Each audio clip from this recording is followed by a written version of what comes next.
Let's say it's someone, for instance, minding and their own business. isolation is the biggest thing. Well, that's the first thing they want to do, right? Is isolate So you from people that you know. You a lot of times don't have any more resources. They want that, and so what you end up doing is you find yourself in this situation where there's not many people to reach out on or reach out to, what have you.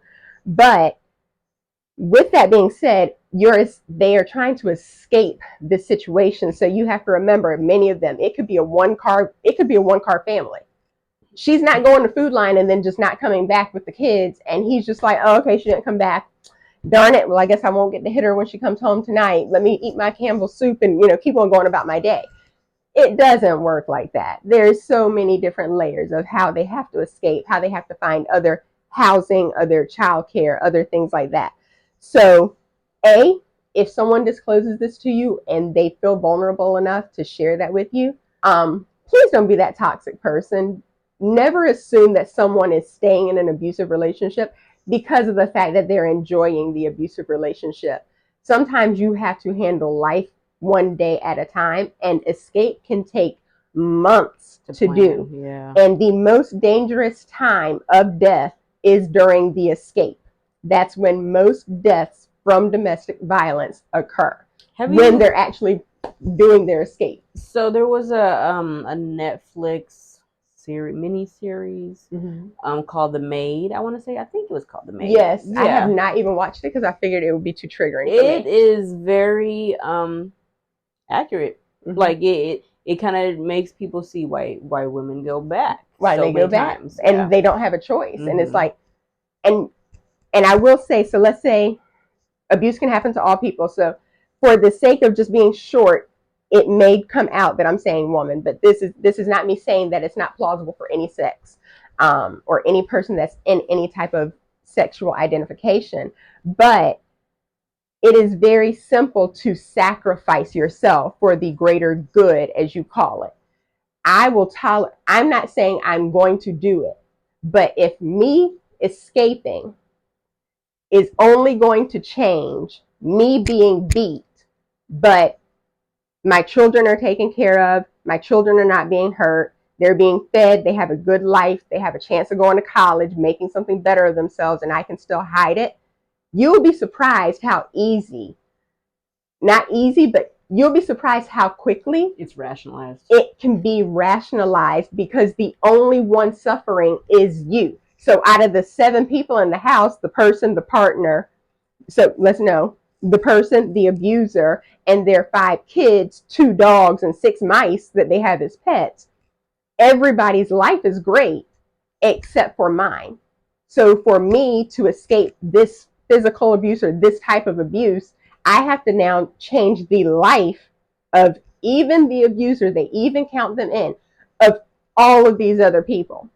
So you'll be surprised how much self-sacrifice there is in a person's spirit. And they trauma bond with their abusers, so then they're still worried, like what's going to happen to them. To them. Telling you, they will say, if you leave, I'll kill myself, I swear. And then you'll have to live with that. And the kids will know that it's because of you that I died. And And that's another way of isolating you, because it's kind of like, say, like how you said your example, if only one person's life is not good, you start questioning, like, is it just me? Am I the issue? Like no one else, I cannot share or vent to this because there's no one else's experience around Exactly. Me. No one else. Everyone else is and I feel like that's how it was with me. Like everybody was, he's such a great guy. What are you talking about? Like anytime I would talk to my friend, like something's not right here, it would be like, him?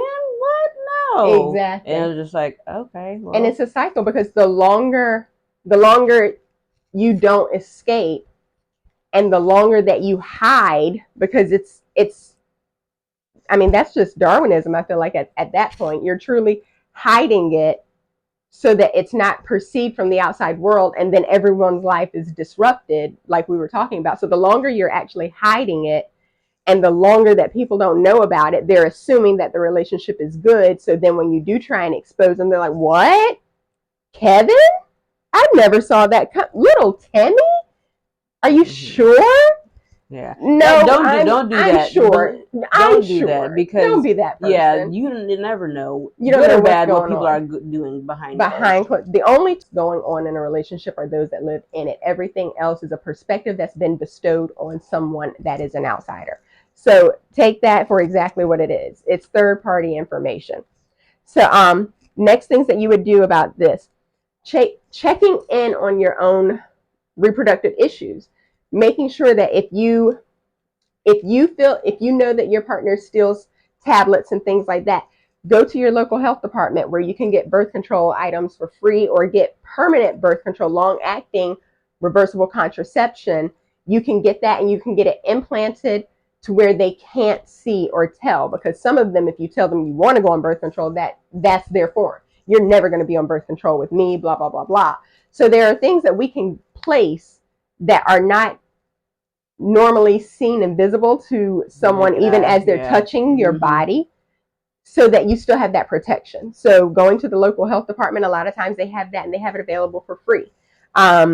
Let's see here, filing legal reports, the magistrate office, those are usually 24 hours, so you can go to the courthouse, get restraining orders, things like that, which I've had to do in the past before.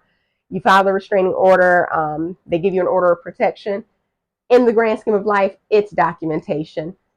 Yeah, I'm going to tell you the truth. All you can do with that piece of paper is ball it up and pray you hit them in the eye with it when they don't listen to that order. That's but it's for the documentation. Yeah, that's actually that happened to me. I had a family member file a order of protection against someone, and it was all of us, like me, my sister, all of this.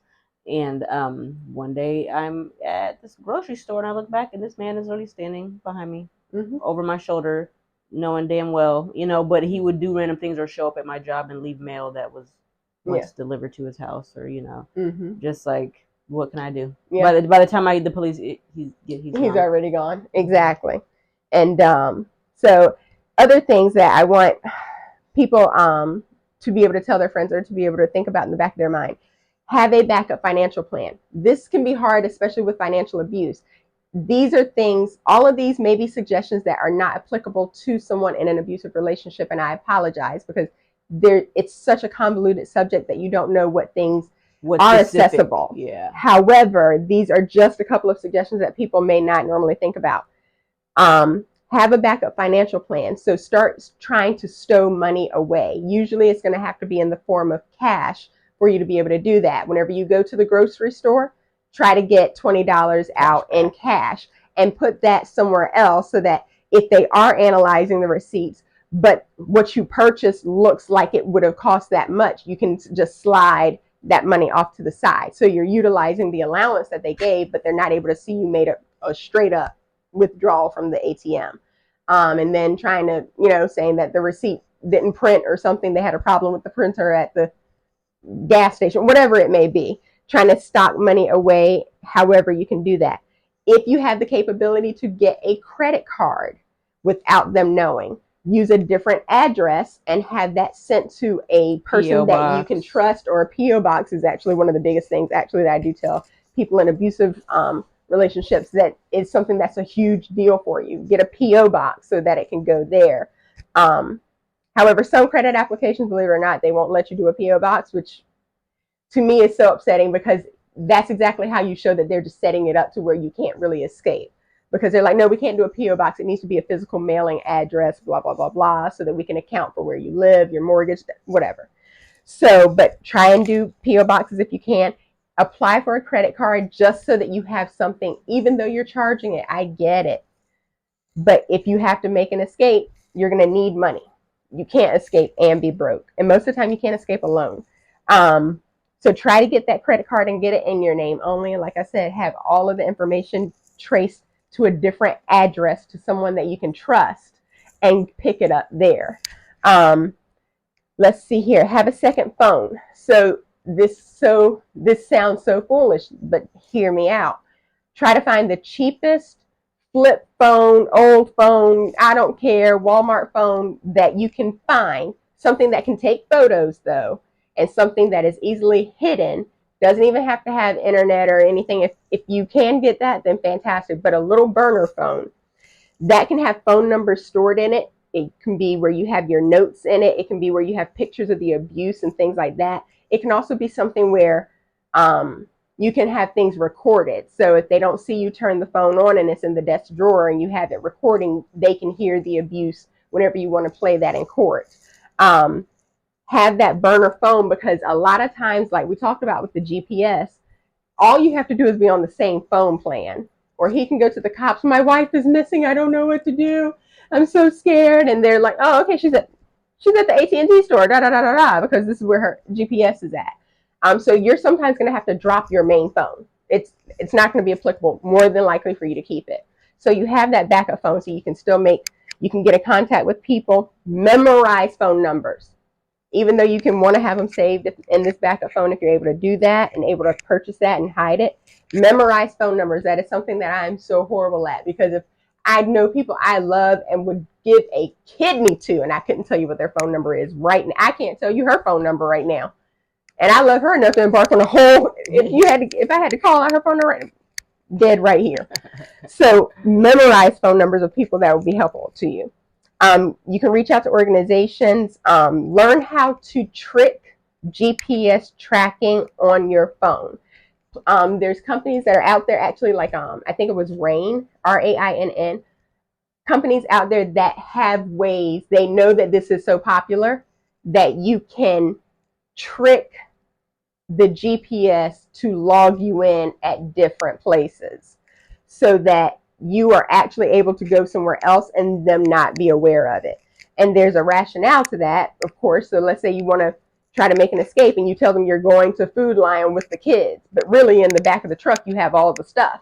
You can leave that phone straight up there in Food Lion and make a run for it with your burner phone and keep going, or you can actually set it to where it looks like you're still in Food Lion while you still have the phone and you're going, and blah, blah, blah, blah. Let's see. And, oh yes, please, the best thing you can do is create your own court case, because it will always be the he said, she said without evidence. One of the biggest things I always say, try to buy a nanny cam. They are so cheap. They're so accessible. They look like nothing. Mm-hmm. It can be a picture frame, and they just don't see it. I had one for my son's therapist, which is a whole different story, but to shorten it up, I had a therapist that I didn't feel like was doing very much for my son. So while they were in the therapy room, I had the nanny cam on. Home Slice was actually not doing therapy with my son the entire time. She was on her phone, and I had to send it to the doggone company and say, this is what she's been doing with my son for months, which is why he's not progressing. She couldn't even tell that it was a nanny cam in there. Now, is that wrong on my part? Hey, say it is. I don't care. Mm-hmm. Honestly, I really don't care, because for my child, when I'm paying you to do therapy and you're sitting on your phone. And for the safety of my life sometimes. Thank you. Yeah. And for the safety of my child who's nonverbal and in the room with you, I bet you won't. So yeah, I sure did. I would hashtag that person, because that's where my pride was. My pride is in my child and making sure they're getting the help they deserve. So if you're going to try to come in my house and not do anything, no, that's not going to work for me. That's not going to be a thing. So having those nanny cams, though, so that when the abuse does happen and you have it in each room, you actually have physical video evidence of it going on. So that's one of the other things. And so I'm trying to think, is there any other so I just things you can think of? I wanted to talk about thehotline.org. So thehotline.org is a website that helps you build safety plans, gives you resources to get out of abusive situations. The thing I like about it has a quick exit. So there's a big red X in it, and you click out of it, and it does not log it into your browser that's where you were visiting. So they can't just back and find out that that's what you were looking at. And it has, numbers, resources, plans of how to get out, examples of different situations. Mm-hmm. So it's a really helpful resource that actually is in the real world applicable to because they're probably going to be closely monitoring your computer usage and stuff like that. Exactly. So, yeah. Keeping up with things that you want deleted frequently on your phone, especially like erasing browser history, stuff like that would be something that's super helpful. I know that there's a national abuse hotline, and so they literally, you call this one number and then you can give them the location of where you are, and they can tell you where to get where to get more selective help. And that number for the National Abuse Hotline is 1-800-799-7233. Or you can text START, START, in all caps to 88788.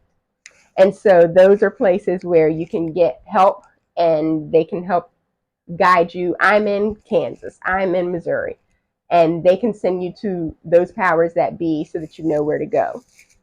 So I think that's most of it. Another thing we were going to go over overused terms really quickly, and then recognizing that some relationships don't work out, but um, another abuse doesn't is have to be it doesn't have to be evil he was person. yes like Yeah. sometimes relationships just don't pan out. It doesn't mean that you were with a narcissist necessarily. It doesn't mean that you were with A toxic person. a toxic he was so person. toxic. He Yes. was this. Because he didn't buy me a Mercedes abusive. Benz. He was so toxic, but he had a Mercedes Benz. Well, maybe you weren't married and he just wasn't ready for that type of financial commitment. That doesn't make him toxic. It makes him, I'm sorry, this is where I stand and I'm going to be direct and transparent with you, and I don't want to buy you a Mercedes. I'm my humblest of apologies. As soon as someone says something that they don't like or that upsets them, then that's emotional abuse. And you see, it's just very overused to the point where it makes it harder for the people who are going through it to actually voice that, because it's just kind of like, oh yeah, they're all a little toxic. Oh, isn't it? And it's like some people think it's like funny now to say like, oh, I'm a little toxic. Like, oh yeah. Well, let me tell you the one that kills me. I in my past, like through my dating past, I'm telling you, each male that I've ever gone out on a date with, if they did not say it once, they said it 1,000 times. All of their exes were crazy. All of them. Really? Okay, Timmy. So you mean to tell me that you have such bad luck that you literally found yourself in every single relationship you've ever been with prior to me meeting you at, such and such restaurant on this day, all of them were crazy? And I mean, I know someone out there is dating someone who said all of my exes were crazy. No, all of them weren't. And if that's the case, honestly, then I'm a little bit crazy too. You need a little bit better judgment. Choice, like make better choices. Yeah. Because what that does is they're setting up this stage where as soon as it's victim blaming. Yeah. As soon as it doesn't work out for you, you're crazy too. So you go into the line of crazy people that they once dealt with because the relationship didn't work out. So if all of your person's exes were crazy, just know you're on the list, is what we call next when y'all break up. Because exactly, because legit he doesn't leave sane people. So you'll be he crazy might turn you too. crazy in the process. And that's the thing. Like, were they authentically crazy, and is that the common denominator? Is this person the common denominator, or are they just stereotyping everyone because their relationship didn't work out with them that they had to have been crazy? For anyone who has been absent of an abusive relationship and you're in a position to give advice to someone who has opened them up as being in an abusive relationship, please do better. Please do better, because only people who have not been in one, forgive me for saying this, but I need you guys to know just how real I am and what you're getting when you come to this channel. Only that type of person would be stupid enough to say it in that way. Like, no one who's been in an abusive relationship would ever have they wouldn't even have the gall to say, well, I mean, it obviously wasn't that bad whenever you stayed that long or something like that. Like, no, you keep going back. That's what I see on social media. You keep going back. Yes, they do keep going back for whatever reason, maybe that trauma bond, whatever. But a lot of times they'll say, like in a celebrity relationship, like all these gossip blogs and people's like, well, she's dumb. She keeps going back. But then she's complaining, and it's like, okay, if he's a celebrity, he's probably financially taken over everything. And I got a baby under the guise of, I got you, I want to protect you, I want to keep you. And then now you are dependent on him. So once you leave, everything's cut off. Where do you go? And then, like, not picking like a certain career, but let's say it's something, like military or things like that, where the person that's the spouse in the situation that's not the abuser, they're in a situation where they're moving every once in a while. They're going somewhere where they don't know. They're constantly uprooting, or they're all the way out of the country. And heck, I can't even find, the nearest postal service in my neighborhood. Darn if I'm in Korea. Yeah. And I don't speak the language necessarily fluently. Abuse in the military is super high because you're dealing with a lot of people who have like PTSD, stressors of war. Yeah. And then coming home and trying to be like, play family and play house. Exactly. And like none of the stuff has happened. Yeah. So it's one of those things where it can really just be that setting to where the environment is not, it's not a reliable environment to be able to do something or make something different.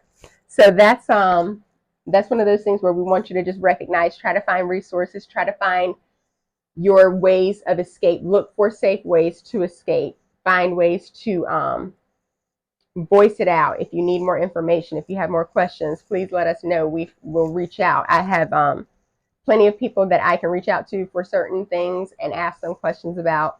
And legal help, just so you know, if you do file charges and things like that, whenever it's time to be represented in court, just like whenever I had to be represented in court, they actually will provide you with a legal attorney free of charge. And so it's not like you have to have money to be able to do this and have to have money to be able to do that. Yeah, you're getting the community lawyer. I got it. The one that shows up in the joggers. Exactly. And doing the best that they can with their 97 cases over the last 2.5 weeks. But nonetheless, you have someone there that's legal, where if you're coming with this evidence from our nanny cams, we're coming with our diaries. So advocate for yourself and let the lawyer take it. And all you have to here, drop this off, literally, and let's see what he has to say in response to that. That have been through abuse, if this has been very triggering, we truly apologize. That is something that is very hard. Honestly, as we were doing the information for this, like true vulnerability, this was triggering for me. And before we were able to record, I truly had to have a couple of dark days. And that is okay, because what I had to do was cope, accept, return to my embarrassed phase, return to my strong phase, and then go forward into my advocating phase to where I could say, this is how the cycle gets broken and I'm going to change it. And being triggered is okay. There's a few words that in my life, if I hear them, I actually I have trigger words, and you'll be surprised what people are going through. So just be kind to yourself, be kind to each other. Don't be an abuser. That'd be nice. Start there. Like, love everybody, but look into them and challenge yourself to go all the way through with it. And if you're brave enough to escape a relationship, and if you're brave enough to have ever escaped a relationship, I am so proud of you. I am so proud of you. If you've never been through it and you're watching this and now you are so anti-abuse that you are going to look for signs and be there for someone, thank you. I am so proud of you, because that's how the cycle gets broken whenever people start fighting, because silence is not being anti-abuse. Gonna just put that out there. Silence is not what someone who is very anti-abuse is going to do. So acknowledge it if they want to acknowledge it. And if they say, nope, that's not happening to me, you let them have their space, but they know that someone's listening. I'll be the one to look it up for you. Shoot, call me, message me and be like, I live in Missouri, da da da da da, and put it on the comment section where they would never know that you're looking at this channel or what have you. And I'd be like, okay, I got you, boo. I'll get back to you as soon as I can. And we'll go over a secretive way for me to get the information so it's not trackable on your phone and get you the resources that you need. And we cannot thank you guys enough for watching our channel. If you like, please subscribe. We'll be here for you any and every time that you can think of us, because our goal is to make systematic change one episode at a time. So we love you guys. Hope you're doing great. Make good decisions. Bye. Be kind. And we'll see you guys next time.